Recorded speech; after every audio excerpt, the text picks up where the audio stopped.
With the assurance that our continuity to the device is good, we can prepare to execute the curve plot. We start by setting our parameters for the type of test we desire. We can choose between forcing current and measuring voltage, or forcing voltage and measuring current. Why is this important? For some characteristic plots, it is actually better to force current and measure voltage. And for other types of plots, it's better to force voltage and measure current. This is often dependent on the device type. CurveMaster gives you the option to select either one. You can set the force range to the desired value, and the CurveMaster provides protection. Set the limit value to protect your device from any damage. In the case of forcing voltage, as shown here, you can limit the amount of current used to force the voltage. If forcing current, limit the maximum voltage to a safe level for your device.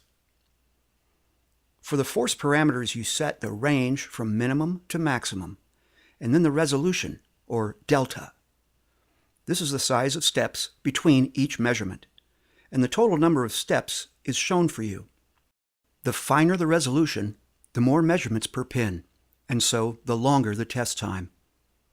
In most cases, it is not necessary to set very fine resolutions. Generally, we start with a larger resolution, and if something doesn't look right, we can reduce the range and go with a finer resolution and just look at one specific area. You'll get your results much faster. When executing the test, we make multiple measurements in parallel, meaning we run curve plots on multiple pins at the same time. In some rare cases, where there are internal circuits in the device under test that make connections between pins, your results can be affected. In most cases, careful DUT board design can eliminate those effects by distributing pins in such a way as to prevent this. Or you can divide your test into 2 or 3 subsets of pins and execute those separately. If this is not good enough, you can use the single pin mode, which does not test in parallel. Rather, it tests one pin at a time.